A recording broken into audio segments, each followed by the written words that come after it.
We will begin this afternoon with the invocation and Pledge of Allegiance by Councilman Bo White. Please rise. We all bow our heads. Dear Father, we thank you for the holiday season, all the blessings that we've received as a community and individually. We pray for the blessings for all of our residents and those in the area. In Jesus' name I pray. Amen. Amen. Pledge Allegiance to the flag of the United States of America and to the republic for which it stands, one nation, under God, indivisible, with liberty and justice for all. Please remain standing for a moment of silence for our servicemen and women who have fought and died for our freedom, and for all those who continue to serve around the world, protecting our way of life. Thank you. I'll now call this meeting to order. This is a City of Hardeeville regular City Council meeting and public hearing, 205 Main Street, Hardeeville, South Carolina, December 11th, 2025 at 4 p.m. We will now approve today's agenda. May I have a motion to approve, disapprove, or make any changes to the agenda for this afternoon? Motion to approve today's agenda. We have a motion. Do we have a second? Second.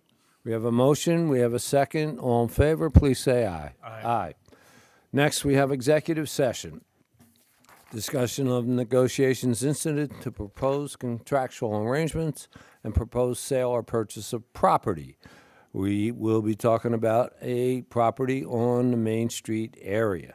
We will also discuss negotiations incident to propose contractual arrangement, the receipt of legal advice where legal advice relates to a pending, threatened, or potential claim or other matters covered by the attorney-client privilege, settlement of legal claims, or the position of the public agency in other adversary situations involving the assertion against the agency of a claim in accordance with South Carolina Code of Law 30-4-7082. We will be discussing the Exit 3 Riverport Development District. And lastly, consideration authorizing an increase of special source revenue tax credit provided to Palmetto Plastics. May I have a motion to go into executive session? Motion to go into executive session. We have a motion. Do we have a second? Second. We have a motion and a second. All in favor, please say aye. Aye. Aye. Okay, we will now go to the conference room for executive session, and we will begin promptly at 5 p.m.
from executive session. We have already had our invocation and pledge of allegiance and call the meeting to order and the agenda approval. So now we're at the point where we have to have a motion to return to regular session from executive session.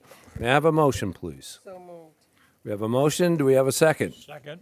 We have a motion. We have a second. All in favor, please say aye. Aye. Okay, we are now in public. Do we have any comments? Anyone signed up?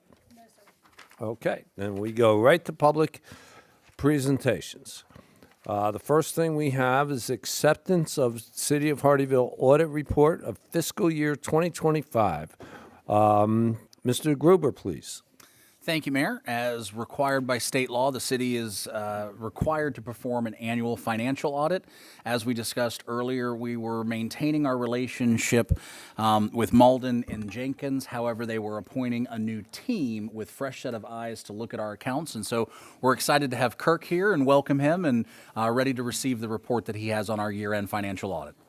All right. Well, I'm excited to be here tonight. So, got some good news on these audit reports for y'all. So, happy to tell you Kirk? all about it. If you don't mind, would you state your name and your affiliation for the public record? Sure. My name's Kirk Arch. I'm a director with Malden and Jenkins out of our Savannah office, and I'm the representative and the lead auditor here for you all tonight, and going to present the results of the audit. Is Thank your you, sir. microphone on? Can you hear me? Yeah, now That's we can. better. How about now? No. all right. All right. Hold up here, Kirk. We Okay. All right. All right. So I'm going to hop in here. Guess I'm driving. Let's see. That happened.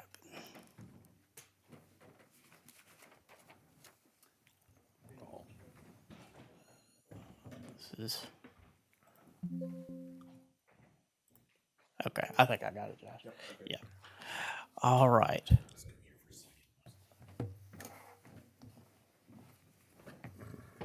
down. I'm not sure what happened, so Yeah, just click use that. this way. Okay. All right, so we'll jump into it. We'll cross our fingers we don't have any more technical difficulties. So I've got a short presentation for you all tonight. Just we'll tell you briefly a little bit about the firm, go over the independent auditor's report, the compliance reports that we've issued, and a couple financial statement highlights, and then go over some required communication at the end. So I've included this slide here. Malden & Jenkins is a full-size or a regional firm, but we are a full-service firm. We offer, many traditional CPA services such as tax work, assurance work, consulting, advisory services. But we do have a group within the firm that serves government entities full-time. There's approximately 150 of our team members that don't split their time with any other topics. They don't do tax returns. Just purely dedicated to what is a very unique world from an accounting standpoint that governments exist in. So just kind of present this slide to show the depth of the bench that we have and specialized knowledge, and that we feel it gives us the ability to bring a very high level of service to you all at a reasonable cost.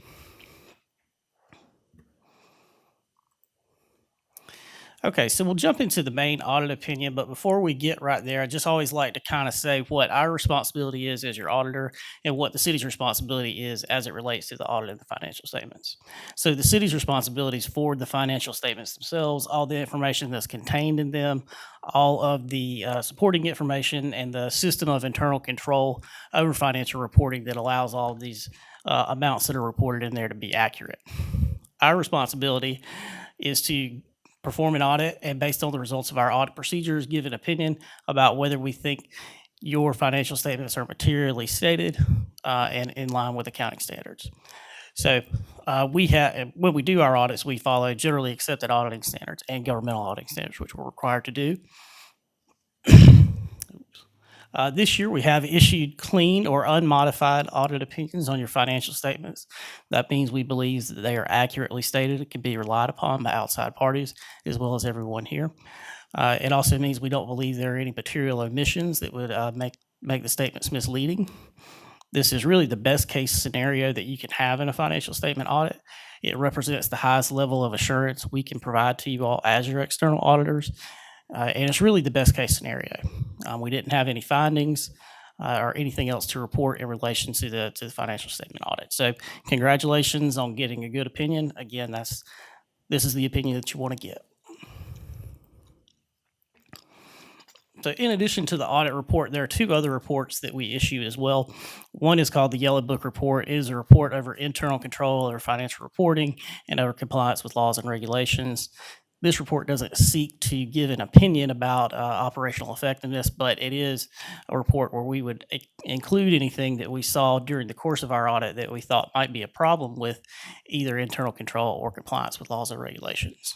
I'm happy to say we're issuing a clean report here as well, meaning nothing came to our attention that would lead us to believe that there's, anything you all need to know. It appears everything's functioning as normal. The second opinion we have here is the single audit report. It's the last report that we include, and this report is really a compliance report that's included when an entity spends more than $750,000 in federal funding in the fiscal year. So you all had the ARPA funding this year, spend some of that down. So we had to perform that compliance audit. Really what we do is look to make sure that the funding was spent on what it should have been spent on, that there's an internal control process to make sure that the reporting gets done, the procurement guidelines are followed, et cetera. So we are issuing a clean or unmodified report on that as well, meaning we didn't see anything that came to our attention that we felt we should bring to your attention. So I kind of like to call that the clean sweep on your audit reports. That means you got great audit reports all the way around. So, you have a great management team and finance team that's allowed you all to, have these kind of reports. So congratulations. I included this just to kind of highlight, even further. I mean, it's good to have good financial opinions, obviously, but you all annually have produced what's called an annual comprehensive financial report. And this report goes above and beyond what's really required to be done and includes some additional information such as an introductory section, a management discussion analysis section, and 10 years worth of statistical data on financial and non-financial metrics. So you're really kind of going above and beyond to produce that report. It's extra work on your finance team, and I commend you all for going out of your way to do that. Every year, that report is submitted to the Government Finance Officers Association, and annually, for the past number of years, you all have been, issued a certificate of excellence in financial reporting. That'll be included in this year's report, and once this year's report is complete, it will be submitted to the GFOA for the certificate program again this year. So, that's excellent that you all are doing that. It's something to be proud of. I've included just some kind of high-level numbers from the financials. I won't get too far in the weeds. Just want to kind of hit some of the highlights and go over a few of the trends. The city has really two sets of financial statements. You have what are your fund level statements, your general fund, your special revenue funds, and then it all gets wrapped up into what we call the government-wide statements. There's a different measurement focus to the government-wide statements that carry long-term debt and fixed assets or capital assets that are not carried at the fund level. So this would be a more comparable statement to something you would see in private practice. And so we got some of the highlights here. We got end of the year at $128.7 million in total assets and deferred outflows. Of that, 59.1% is in your capital assets. That's going to be net of accumulated appreciation. So that's all the infrastructure of the city and the things you all own. Of that number, we've got $60.7 million of cash and cash equivalents. 37.9 of that is restricted cash. That's stuff that's going to be used for debt service or maybe earmarked for certain projects. We've got $42 million in total liabilities and deferred inflows.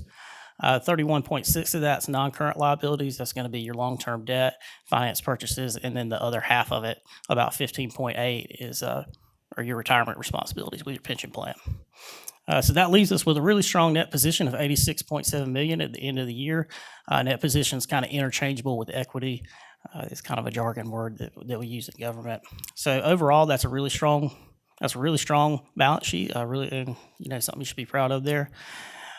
On the income statement side of the government-wide statements, we've got revenues of $52.5 million, offset by expenses of $41.6, with an overall increase in your net position of around $10.9 million. So you're adding to it, which is a great thing.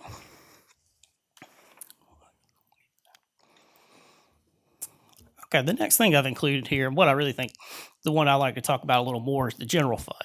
So the general fund's your main operating fund. That's where all of your salaries get paid out of. That's where your public safety, your public works, all that stuff is paid from. So on the general fund statement, we ended with 33.4 of assets, 27.9 of that being cash, 4.6 million of liabilities and deferred inflows, 28.8 million of fund balance or equity, of which 15.7 million is unassigned, and that just means it's available for operations. And on our income statement side, we had 36.9 million of revenues, offset by 34.5 million of expenditures. We have another line on there that's transfers, which is just interfund activity that added about 3.8 million this year. And overall, we saw an increase of about 6.1 million to your fund balance in the general fund, which is really great performance. I got a couple of operational metrics down here at the bottom.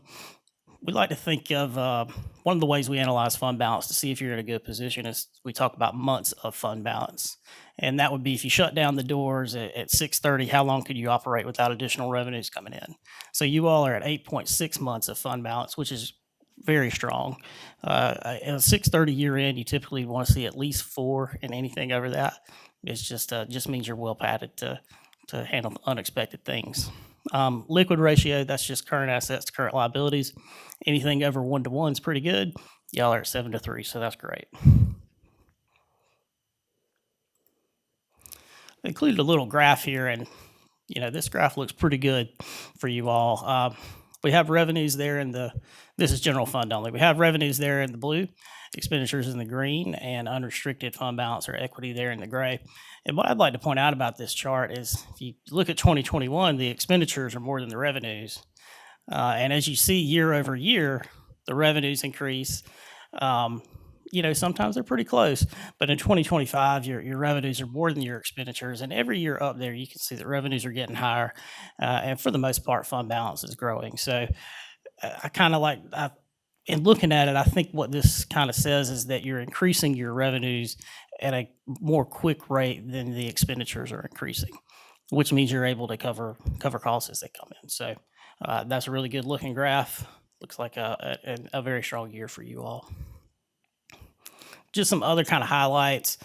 It looks like we had about 6.3 million in capital asset additions this year, offset with about 3.4 million of depreciation expense. Again, it's always good to be adding more assets than depreciation to make sure that you don't have a heavily depreciated infrastructure and assets. We've got about 1 million in finance purchases. That's just some financing you all did on some equipment this year. Then we paid back about 1.6 million on debt that we already had out there, and overall the NPL increased 1.2 million as a result of all that. Or that's actually your net pension liability, increased 1.2, but yet we really don't control that number.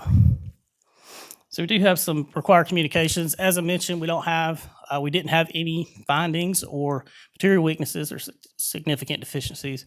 We did have one little small management point that I think we've already kind of worked through. Expect that to go away next year. We didn't have any difficulties in dealing with management. We didn't have any disagreements with management, and we didn't have any uncorrected misstatements. So overall, very clean audit. And to wrap up there at the end, we are independent as we're required to be by governmental auditing standards so that we can perform these audits for you all. One last slide here. All cities and counties are required to follow the Governmental Accounting Standards Board. The guidance that they put out, it dictates how things are reported in your financial report. They like to come out with new standards, and we provide free CPE to all our clients in order to kind of help you all adopt those as they come down. So if anybody, the finance team's already on there. If anybody else is interested, please just let us know. And that's everything that I have for you all. I think to sum it all up, y'all had a great year financially. You got a great audit. You got a great finance team. John and Josh and everybody they're super easy to work with, and we've really enjoyed it. We look forward to serving you all in the future. Thank you. Council, any questions? Thank you to John and staff for making this so smooth that we were able to do this. And thank you for making this understandable to somebody like me. I'm glad you think so. Anyone else? I would just echo, John, and to your staff, that these things, reports like this don't happen by accident, and it took a lot of work and a lot of leadership and a lot of know-how. And what I like is we're building year to year on what we learn and we bring it forward. And I just want to say congratulations, and it's fun to be on this kind of report. I've been in places where the reports are a little different, and this is really great. Feels good for everyone. Yes, sir, and thank you, and I'll make sure the council knows that I pass this along from council to our team. I think it's a reflection on how, what a dedicated team we have in the finance department, and also having Josh on board to make sure that the purse strings are held in a certain way so that we don't get ahead of ourselves and live the champagne life on a beer budget. So thank you to everybody concerned. Thank you, sir. Yes, ma'am. All right. Thank you, you. everyone. Good job by everyone, and now I know where to go if I need a loan. Yeah, right. You got it. Okay, John? He's going to have a Merry Christmas. No, that's impressive. Okay, next we have the reappointment of two members to the Recreation Advisory Commission, Mr. Terry Lassiter and Ms. Christy Craig. Is Jen here? No. No, sir. I believe she's getting ready for all of the activities this weekend. Oh, yeah, she does have a busy weekend coming up. So, Mr. Gruber, you want to take it? Yes, sir. So both Mr. Laster and Ms. Craig have been existing board members. They have both expressed support to continue to serve on the Recreation Advisory Commission. And so we are happy to recommend that they be reappointed for another term. Josh, how long is the term that they're reappointed for? Is that a year, 2 years? Great question. I don't know off the top of my head, but I will get you that answer and I'll follow up with an email to everybody to let you know. But it's either 2 years or 4 years. I just can't remember which one. Thank you. Wasn't being smart aleck on that one. I was just curious. I'm glad you caught him. Way Yeah. to go. Anyone else? He's been audited. Okay, so let's have a motion to approve or disapprove our two members to be reappointed to the Recreation Advisory Commission. Make a motion that we approve Mr. Lassiter and Ms. Gregg to the Recreation Advisory Commission. We have a motion. Do we have a second? Second. We have a motion. We have a second. Any comments or questions? Seeing none, all in favor, please say aye. Aye. And Mr. White, while we were speaking, Ms. Maines did pull up our ordinance. And so let's split the difference on the number I give you. It's a 3-year term. Okay. Okay. Good. I'll sleep much better. Thank you. Okay. Next, we have a presentation by the Chancellor of USCB, Dr. Al Panu.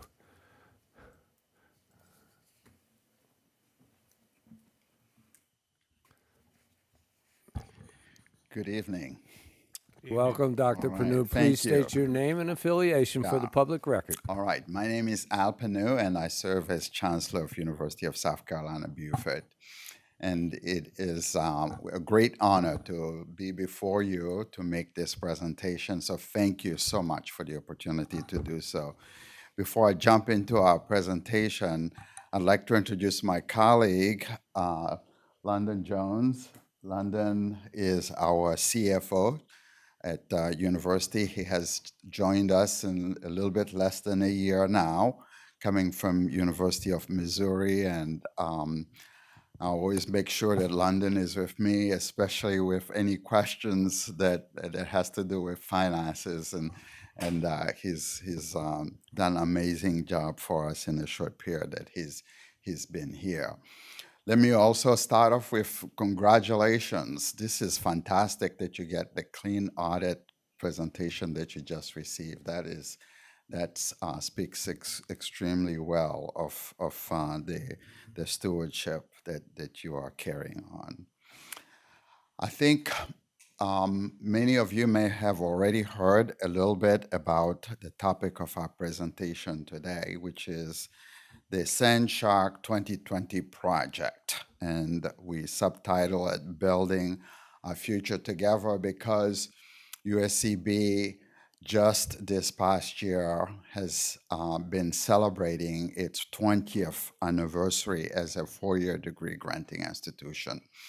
And this is the youngest institution in the state of South Carolina, but also one of the fastest growing institution in our state, and one that has been there as a result of the community really making the plea and going to bat to make sure that they would get a four-year degree granting institution to service this region. And so this was a really great anniversary. And as part of this anniversary, we've named this project the Sand Shark 2020 project, which is a tremendously visionary initiative that celebrates not only past achievement, but propels us into a future that we envision to not only be of prosperity, but of quality of life and community impact.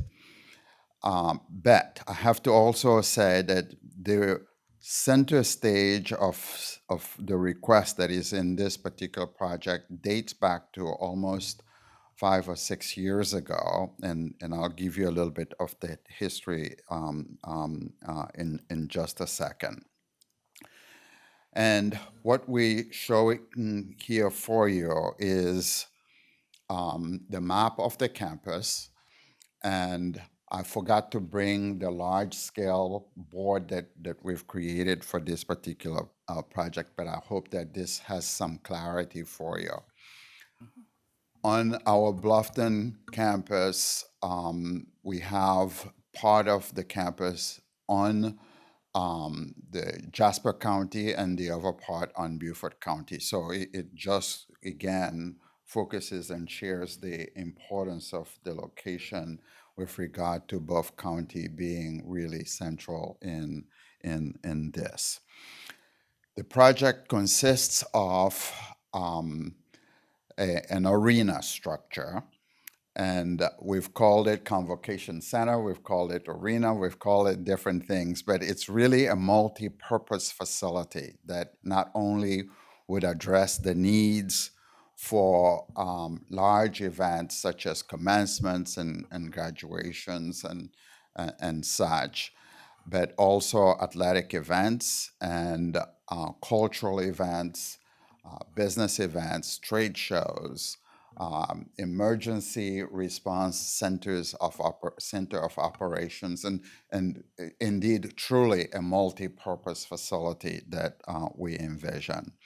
And along with it, we'll also talk about the fields that would be primarily here, the three types of field that we will be focusing on being baseball, softball, and track and field. And we'll explain a little bit more about those in just a second. The way we have envisioned this initiative, this plan, is we have a large master plan that's visionary, that is multi-phase. The first phase of this initiative would be primarily engaging the arena and the fields.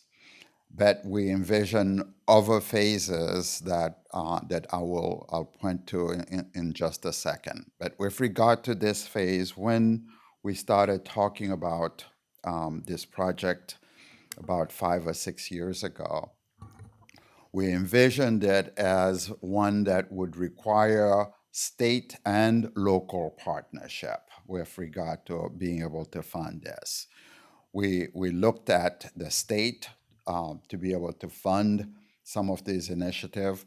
In particular, was so important for us to really make this pitch because at the state level, on the Bluffton campus, only about $5 million of what you see there in terms of building came from state funding. The remainder was the funding that came from local sources. In particular, initially, a TIF funding was able to provide many of the facilities that you see there. And we also have facilities that are funded through the commission, particularly with regard to housing. So state funding has been a very important issue for us to be able to make in order for us to provide the facilities that we need as an institution.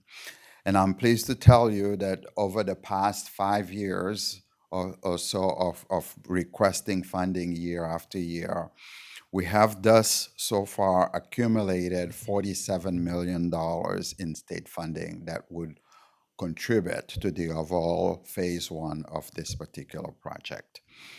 And so we have turned to Beaufort County, our partner from the get-go when we envisioned this project, to be able to request a match of the state funding with this particular phase. And we are in conversation with Beaufort County as we speak, where they are working on the funding mechanism and exploring the different ways to be able to respond to this. But consistently, over and over again, every time that I have presented with them and talked with them, they ask me, well, what about our other local partners? Have you asked the city of Hardyville? Have you asked the town of Bluffton? What are they saying with regard to this? Okay, so I am here with both a request, not only with regard to what assistance we could be asking of you, but also asking for your support, because I think that support is really, really important and a big indicator, I think, to them of the value that this particular project has and the support that it would garner from everyone. So in order to elaborate, this is just a quick rendering of the arena and also what we down the line eventually envision the bridge and access so that across 278 we have the facility to get in there very easily. The arena does represent a significant investment in our region for educational, cultural, and economic future, addressing several gaps in our community infrastructure.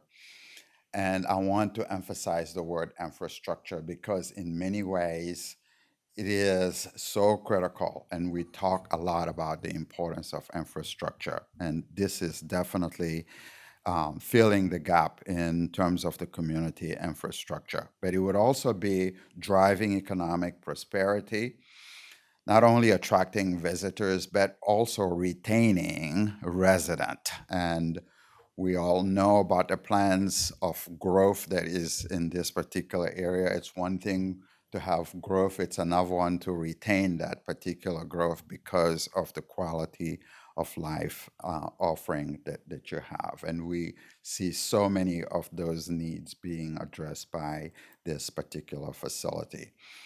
So the phase one establishes USCB facility that integrates with surrounding parks and infrastructure, reinforcing the university as a central hub for education, recreation, and community engagement. By creating a premier destination, this initiative enhances not only the region's ability to retain residents, but attract visitors and position our region to better compete with the tourism and hospitality offering in our entire region. And we don't have, between Savannah and Charleston, we have no such facility anywhere near this kind of facility. And so we want the incredible partnership that is necessary here And as I indicated, the state has already, at this point, been hard at work contributing toward this project, and the local partnership and contribution is tremendously significant. And I would dare also just talk about the importance of the tax revenue base that will increase as a result of a facility such as this and the events that would be taking place there. And of course, the economic impact for the region would be significant. Here we have just kind of a rendering showing some of the structures. This is both the present and the future. This is not all phase one, but it is just really a comprehensive plan to be able to showcase what could be possibly envisioned and where it would be located on the map. Because this is a multi-purpose facility, it is going to be configured in such a way as to give maximum flexibility so that it can accommodate seating for that kind of capacity for the events where the center is left and much of the seating is just on the outside. This is necessary for things like graduation, concerts, theater, conferences, the flexibility that the design of this facility would afford us would be able to accommodate all those such events. And that's also for athletic events, including basketball. If I could put a little plug here for basketball, I think Mayor William, you've had a chance to come to some games, and USCB just started basketball programming. This is the third year, okay, and that was an important part of our being able to transition to NCAA Division II athletics.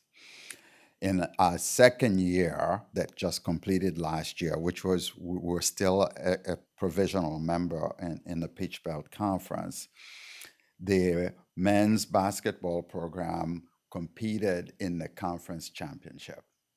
And that's just an indication of the level of commitment and engagement that you see with the basketball. We are attracting members of the community, the students, and this has also led to an increase in our ability to retain students and to really enhance the sense of pride for the institution. So we know that the repercussions are going to be tremendous as a facility of this kind comes online. We envision adding some other athletic events such as volleyball. But with this facility, we will be able to host lots of tournaments. And this is absolutely critical. Right now, just talking with some of our colleagues in around Myrtle Beach, they get the opportunity to, they are a place that people want to go to, but because they have the facility, they're able to host a lot of those kinds of tournaments. And we know that this will provide us with the opportunity to do the same here.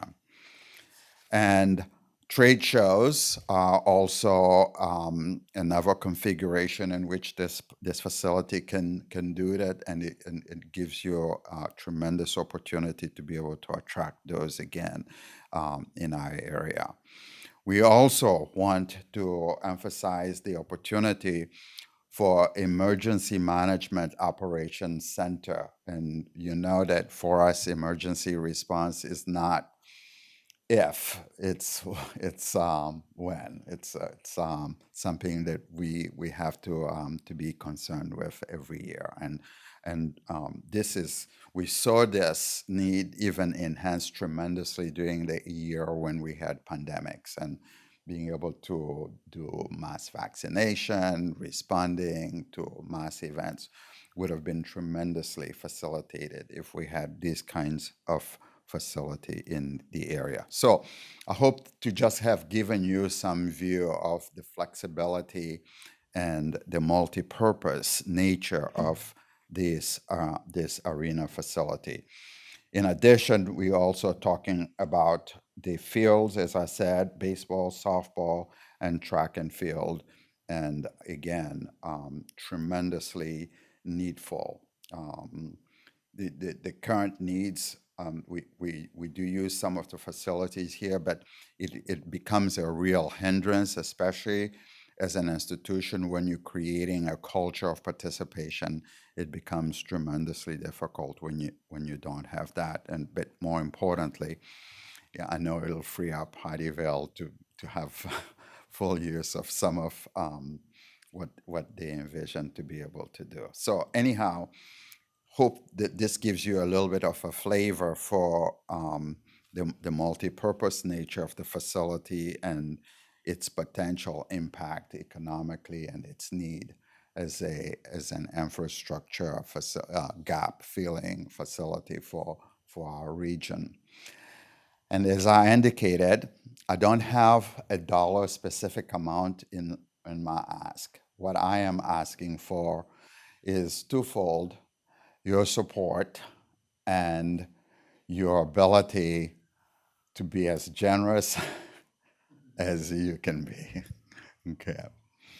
So anyhow, just really appreciate that, and I'm happy to really answer some questions. And I do want to point out, as I said at the very beginning, we're the youngest four-year degree granting institution in the state of South Carolina, less than 20 years, and we have done some tremendous growth and remarkable growth, and it's not just in terms of numbers, but it's also in terms of quality. We are one of the top 10 institutions in the South, according to U.S. News and World Report, for public regional comprehensive institutions. So we're really proud of that particular progress, and that drives who we are. So we are continuously dedicated to this, and we feel like this will give us an incredible giant boost in our growth and trajectory as an institution.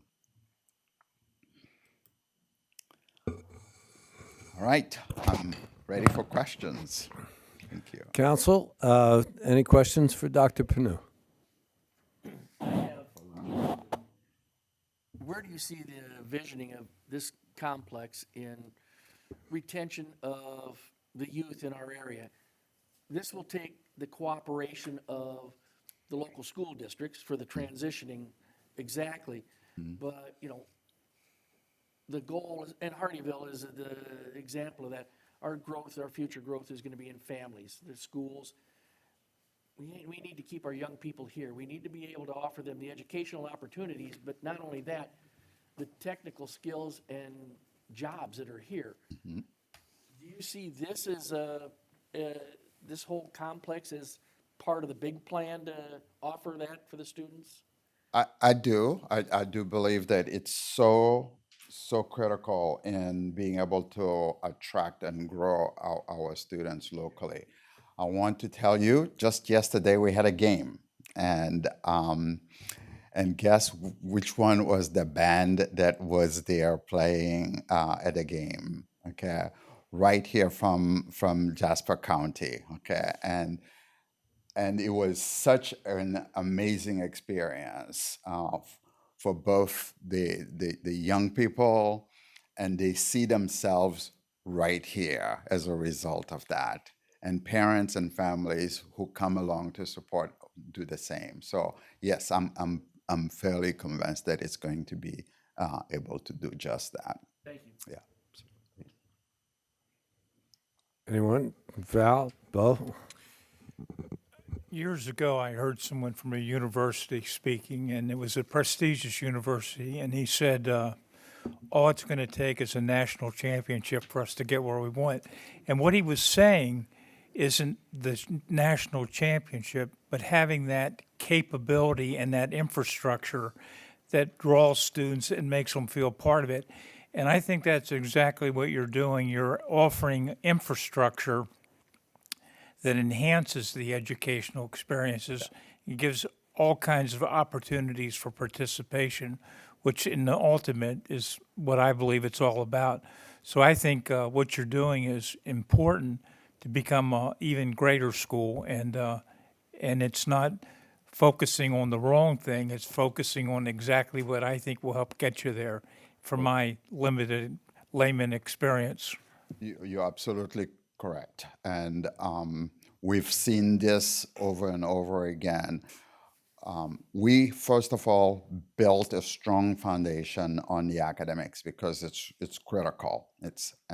But the athletics will not only continue to enhance that foundation, and let me also say in just kind of something that's not always known out there, our student athletes in general have a higher GPA than the average student's body overall. Okay, so this is very, very important to understand. So not only is it going to result in growth of those students, but we have already, as of now, seen our highest retention numbers as a result of just having sports like because it gives them a point of pride. It's like, oh yeah, okay.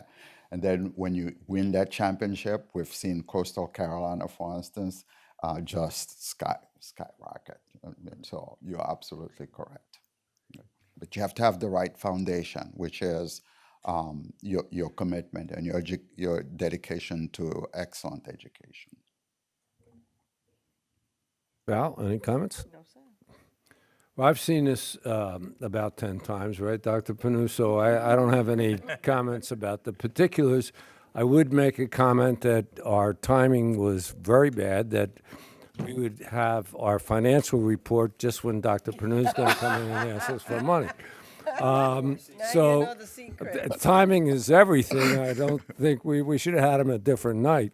But having been to college and been at a lot of university towns, taking my kids to visit universities, and my experience, the economic benefit of a strong community university is, I don't even know how to calculate it. It means so much. In addition to adding to the workforce needs of our area. It's a lot better, even if young people, and we all face with it, our kids, and if you can come out of college and before you get started, you can go home to mom and dad and work right here. That's a big thing. I think it's so important economically to have a strong USCB for Hardeeville, Jasper County, and for Beaufort County. And seeing how big Beaufort County is, and the fact that every municipal resident is part of a county, I would say that Beaufort County really should step up. Just my opinion. Thank you. But at any rate, I wish you a lot of luck. Certainly, we're not in a position right now to write you a check, but we appreciate putting that thought into our heads, and I'm sure we'll take it up as a council at some time in the future. But I think we have to be a small overall part of the plan, and I know you're working on some creative financing ways that perhaps everybody can get involved. And when those things are solidified, then we'll see where we can be a part of it. Right. Well, thank you. And I appreciate that very much, and I totally agree with you. We already have a pretty strong record of our students who are graduating with us being able to stay here and contribute in very significant and very visible ways as well. So we're really proud of that, and so I couldn't agree with you more with regard to the importance of a strong institution and its contributions to the economy and to the workforce and to all that really matters to this particular region. So for that, we're really grateful.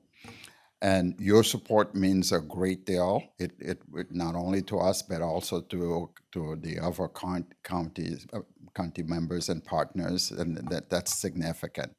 And of course, they do want to see, some kind of way of showcasing that support.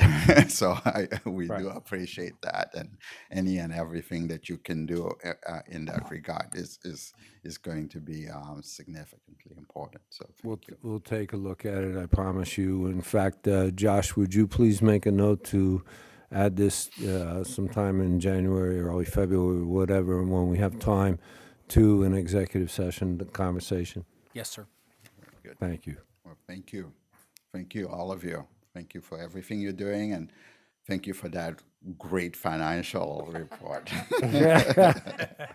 You have a good holiday and, you. and enjoy the time off. All right. Okay. All of you too as well. Thank you,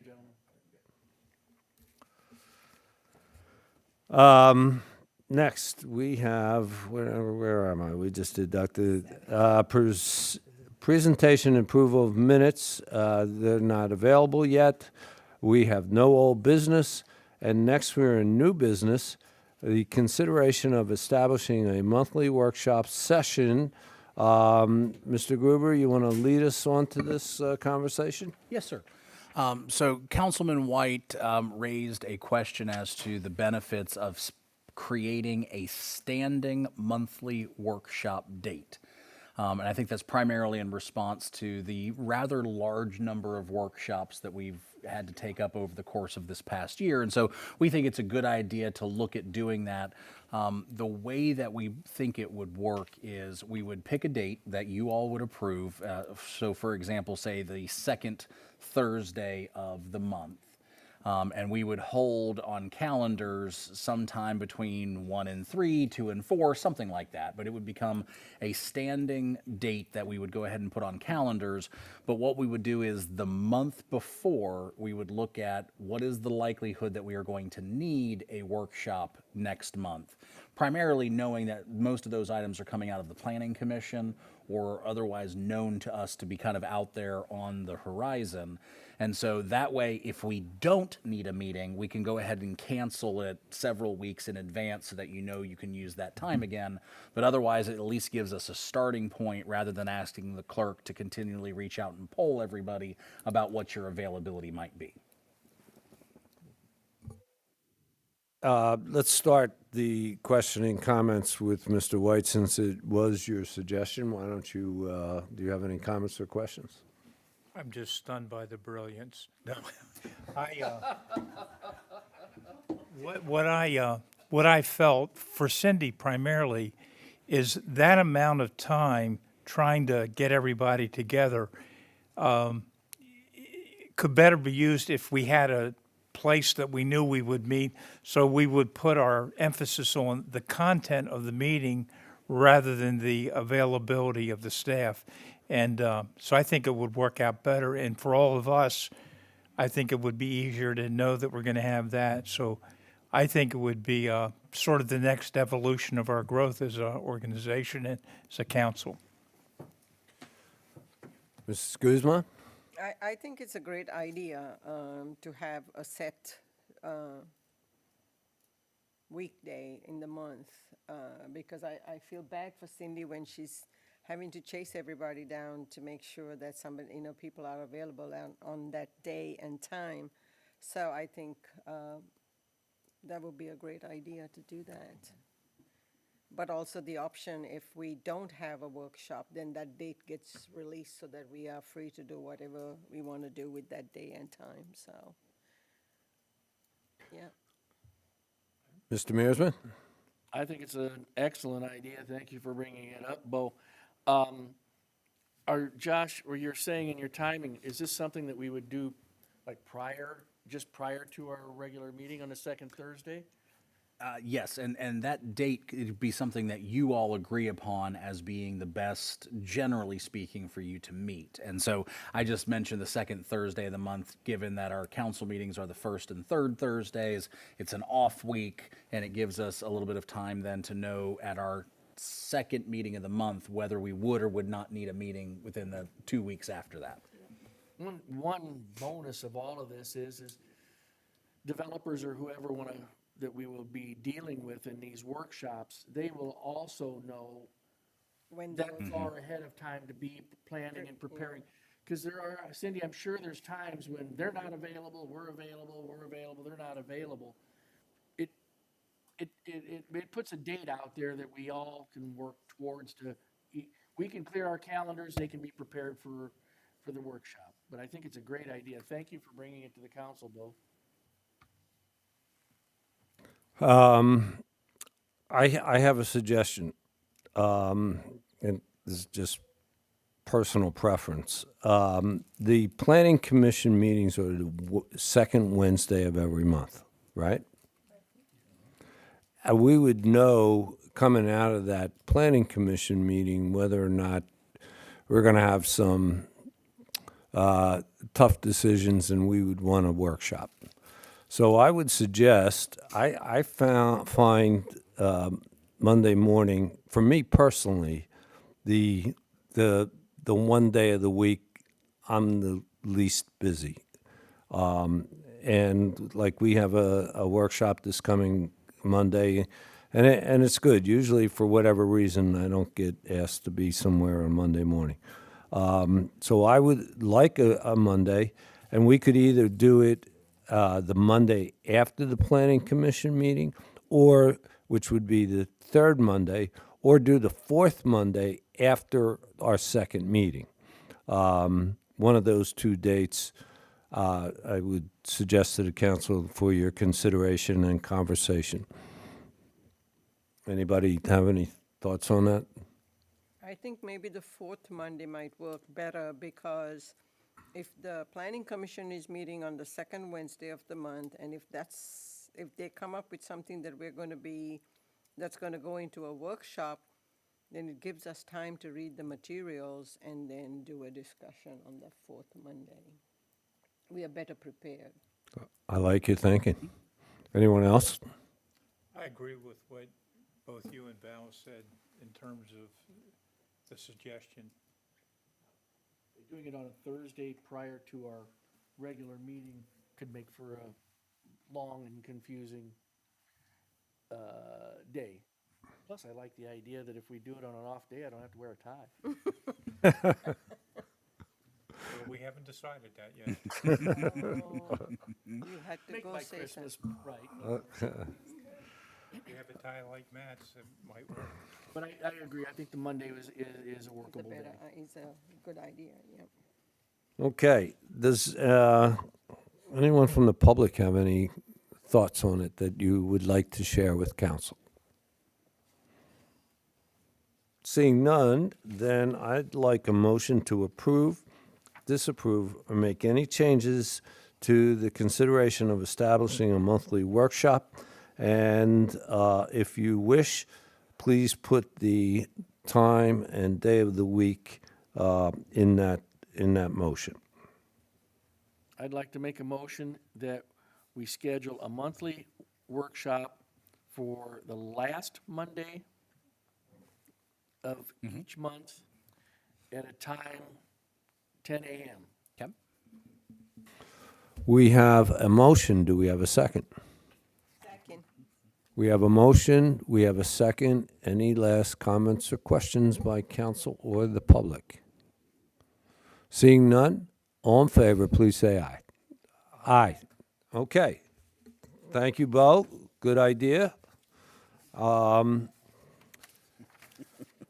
of course, we all know that if something comes up and we need to make other arrangements, we can do it. But at least everybody block that off on your calendars every month. And speaking of blocking off on your calendars, consideration of approval of the regular council meeting dates for calendar year 2026. Mr. Gruber? Thank you, Mayor. Annually, before the start of the next calendar year, council will typically set their regular meeting schedule based upon the language in the town's municipal code. Those meetings occur on the first and third Thursdays of the month. And so we've also looked at trying to avoid scheduling conflicts that fall on holidays. So you see, for example, the first meeting would be on January 8th. That's actually the second Thursday for the month, because January 1st would be the first Thursday of the month, and obviously that's a holiday. So to the extent that we are avoiding holidays or known conflicts, we've adjusted those dates, but otherwise it is in line with what is required by our code. Okay, Mr. Mearsman. I don't see a problem with this. I think Mayor, I have notified you, the city manager, and Cindy of planned dates when I would be gone next year. But I think this is a workable calendar. Yes, sir. That's all. Mrs. Guzma? No issues from me, sir. I think it's workable. Mr. White? No issues with the proposal. I have one suggestion to council. I don't know about anybody else, but it has been one very busy month. And as we saw tonight, the agenda can be kept pretty light. So what I would offer as a suggestion is that we do what we did this year, only have one meeting in December and make that December 10th. Great idea. Anyone, any thoughts on that, council? I think it's a good idea. Absolutely. And that way we don't have to make a change later on in the year, it's in there. And listen, if we have to make a change the other way, which is highly unlikely, we can always do that. But going in, I think let's schedule one, give everybody a break. Okay, does anybody from the public have any thoughts on that? Okay, seeing none, may I have a motion to approve, disapprove, or make any changes to the approval of the 2026 council meeting? Please, if you agree, please, in your motion, change December to one meeting on December 10th.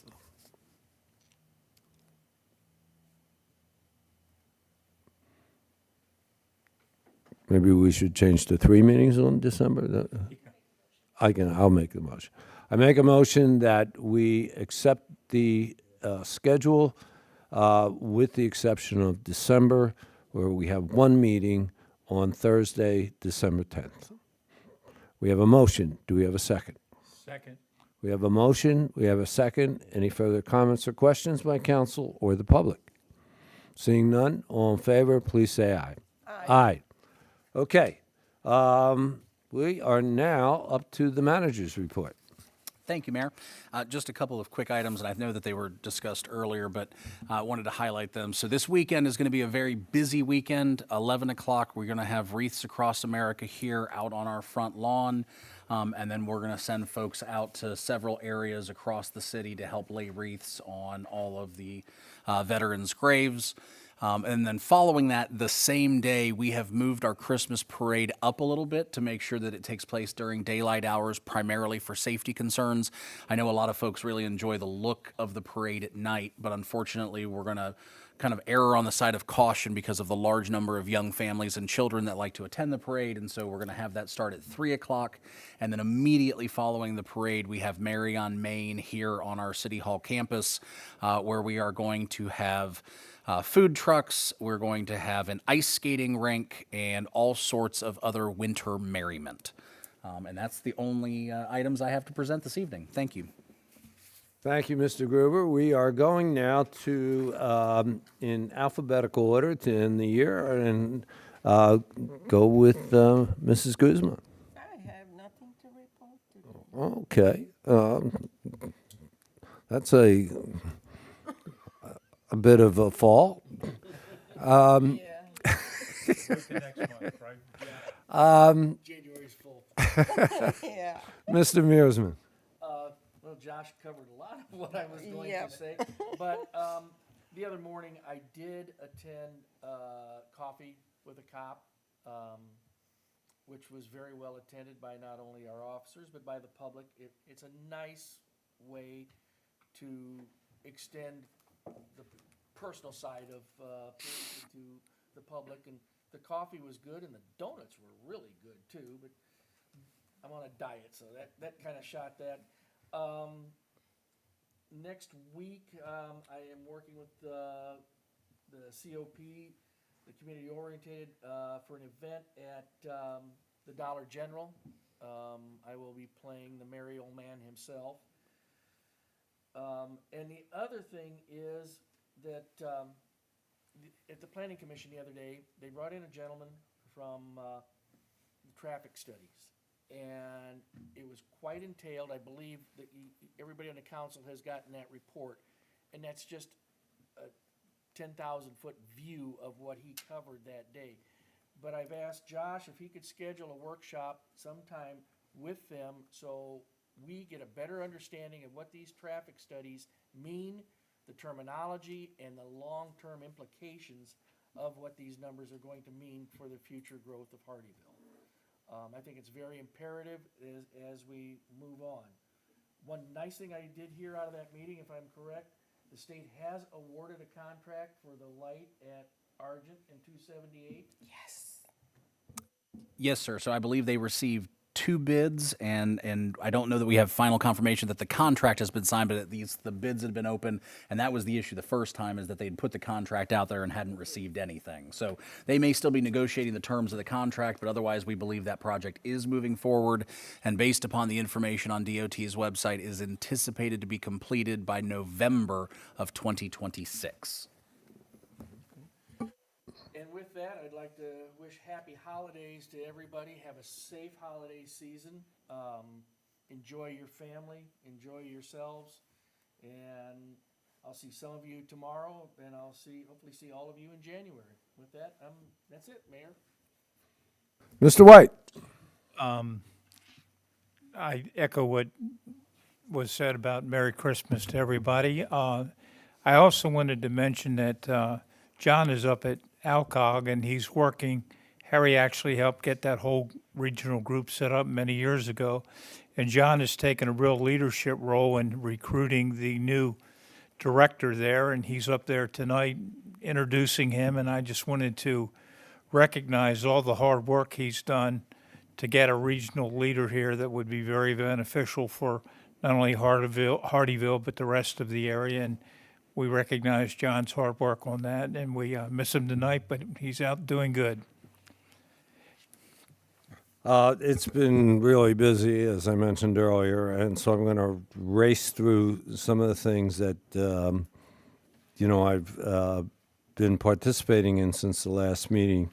On the 21st, a couple of us went to Hilton Head for the TCL Chef's Table, and that was congratulations to TCL, and that school has been a great addition to our community since they opened up a few years ago. On the 24th, we hosted all the regional mayors, which we meet quarterly, and this was Hardeeville's turn to host that, and that's always a good conversation on a regular basis. And I bring this up because it's important that our public know that we as a region and our elected officials are talking together. The next day we had Soloco, and that same afternoon I did meet with Dr. Panu about what you saw this evening, but I wanted to let you know that I did meet in his office at his request. On the 1st of December, we had the tree lighting.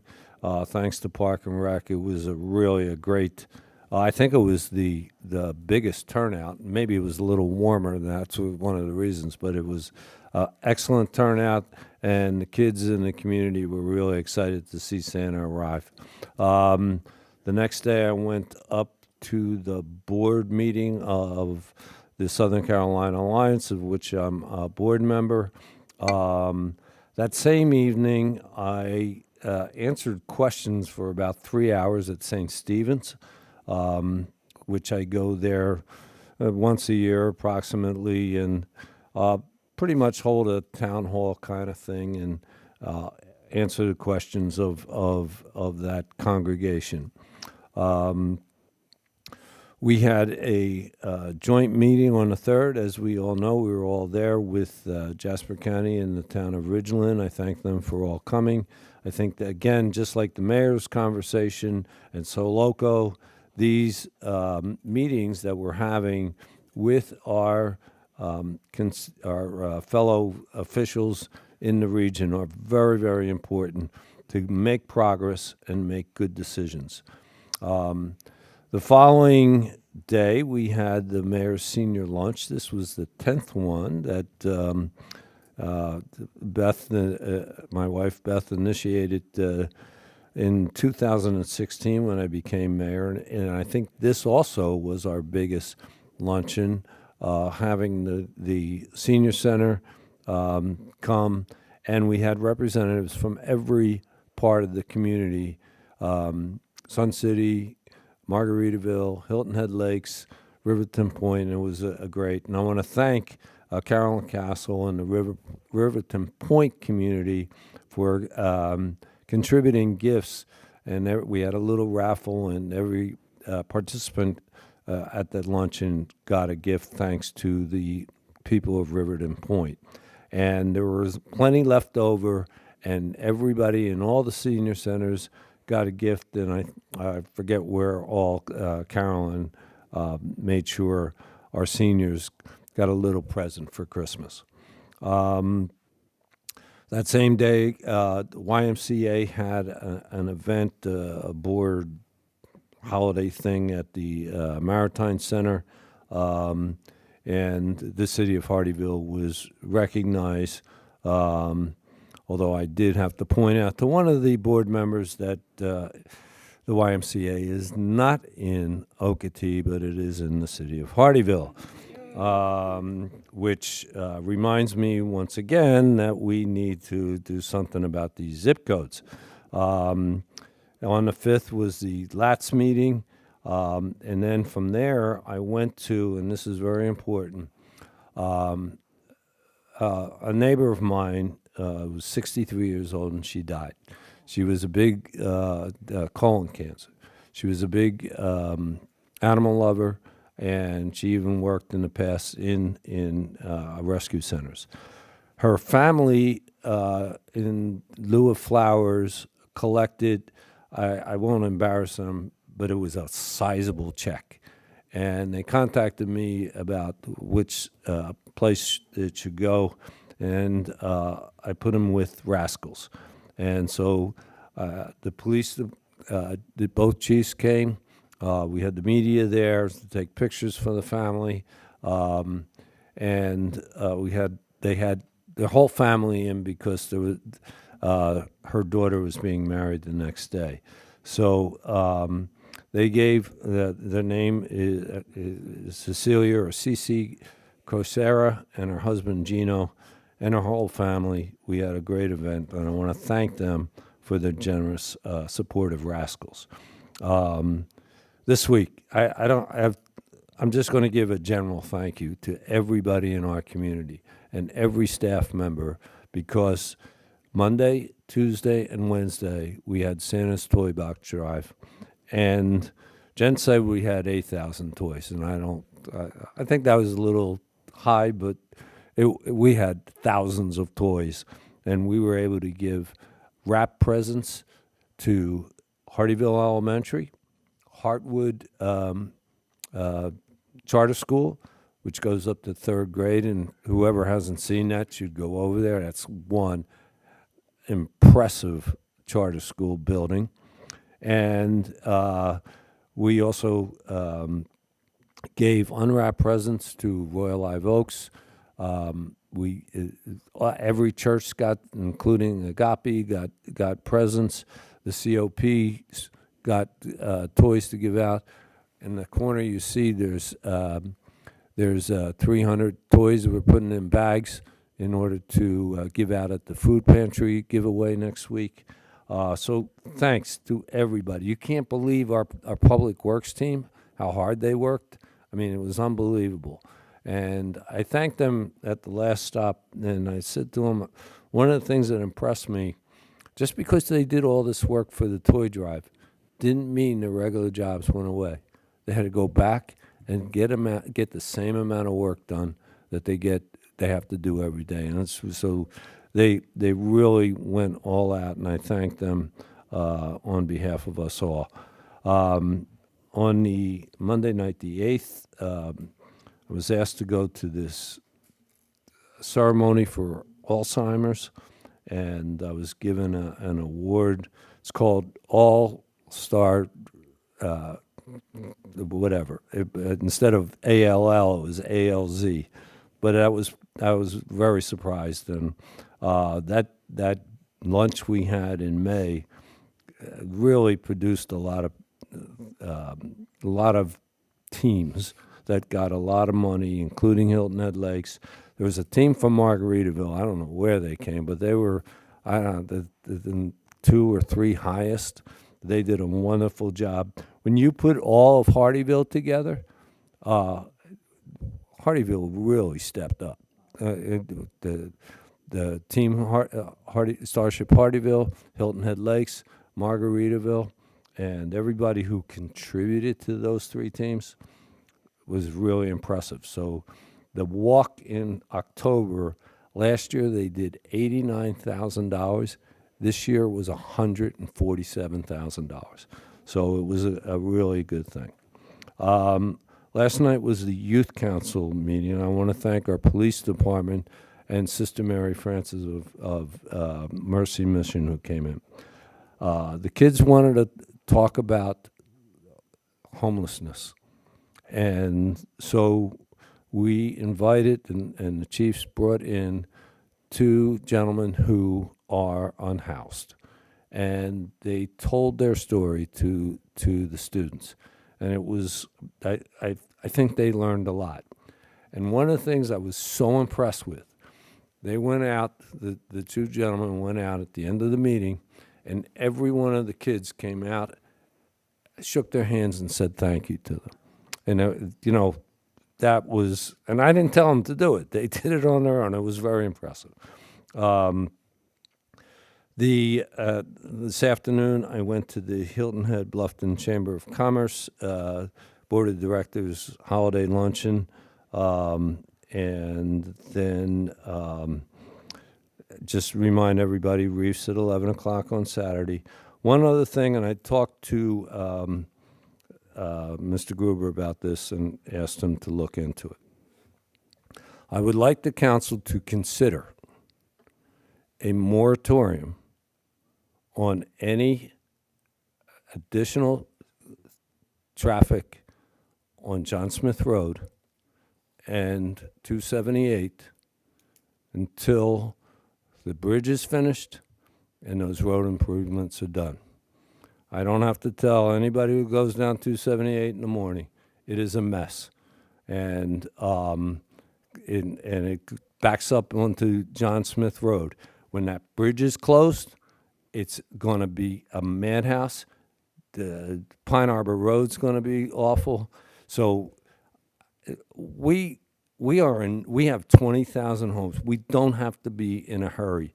And the one way we can be objective about it is a moratorium. Jasper County used it, that method, and I think we should consider it. So I asked Mr. Gruber to look into the legalities and bring forth a conversation with council on whether or not we want to consider a moratorium and the legal ramifications of it. And last but not least, I did ask him if, for 2 seconds, what is the projected completion date I'd like the public to know for that light at Margaritaville. Yes, sir. Yep. So their work that's wrapping up right now includes creating the bases for the posts that the new traffic signal heads will hang off of. Those are on order, but they have a significant lead time. So what you're going to see over the next week or two is completing the bases for the installation of those arms. And once they're done with that, there's probably not going to be a lot of additional work until the arms are actually in, which we anticipate happening in March. And so that date corresponds with the date for completion that was expressed in the contract that was signed with APAC. Thank you. So for any of us who were asked by our residents what the status is, I thought Josh should put that out in public. And Merry Christmas, everyone. Happy New Year. Have a happy Hanukkah next week, and a good Kwanzaa to those who celebrate Kwanzaa, and a Happy New Year to you all. With that, I'd like a motion to adjourn. Motion to adjourn. We have a motion, we have a second. Second. We have a motion, we have a second. Third. Enthusiastically second. All in favor, please say aye. Aye. Merry Christmas, everyone.